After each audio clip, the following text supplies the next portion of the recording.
大家好，我是小高姐，今天我们来烧牛尾。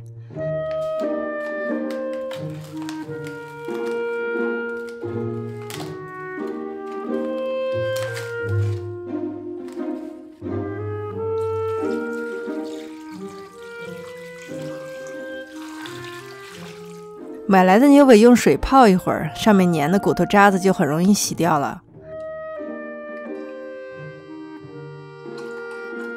然后控干净水分，你也可以拿纸擦干水分。裹一点干面粉，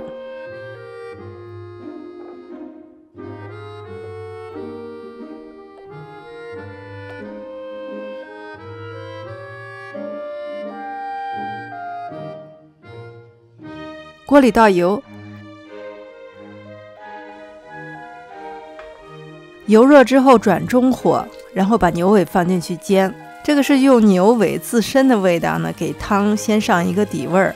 煎过的牛肉在长时间的炖煮过程中呢，表面也不容易散开，而且这一点点的面粉呢，可以让最后的汤汁浓稠。刚开始的时候呢，不要去动它，直到上色之后呢，再翻面。把牛尾的每一面都煎到，在不把它煎糊的情况下呢，你尽可能把牛尾的颜色煎得深一点，到时候炖出来的牛尾颜色会非常好看。倒入开水之后呢，你可以闻到很香的肉汤味道。现在我们放入调料，盐、小茴香、香叶、八角，一点桂皮、花椒和辣椒，看得出来这是一个麻辣味的牛尾。葱和生姜，放入调料，一大勺生抽，一大勺老抽，盖上盖子，中小火炖2个小时。趁这个功夫切一点萝卜，一根胡萝卜和小半个白萝卜，去皮之后呢，切成滚刀块。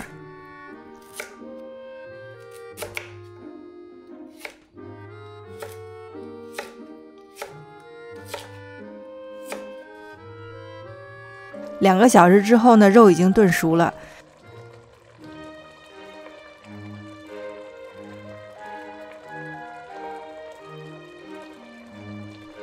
调料的味道也炖到汤里了，这个时候把调料捞出来，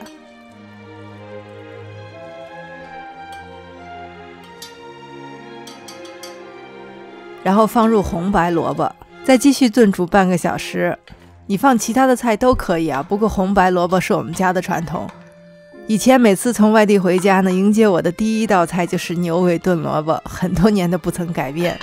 当年掌勺的父亲呢，如今已经不下厨了，但是逢年过节我给他做一道烧牛尾呢，每次都能勾起很多的温馨回忆。最后的这半个小时要注意锅里的水的情况。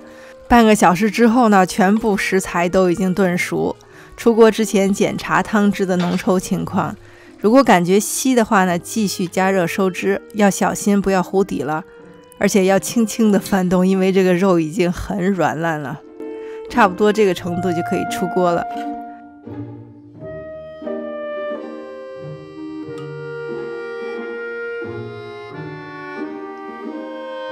长时间的慢炖呢，这个牛肉已经完全的脱骨，肉的味道化入了汤中，汤的味道融在了肉里。你中有我，我中有你。问世间有没有比炖牛尾更好吃的菜？有，就是和牛尾一起炖的萝卜。唯一比较难选择的就是到底是白萝卜好吃还是胡萝卜好吃呢？谢谢大家收看，我是小高姐，我们下集再见。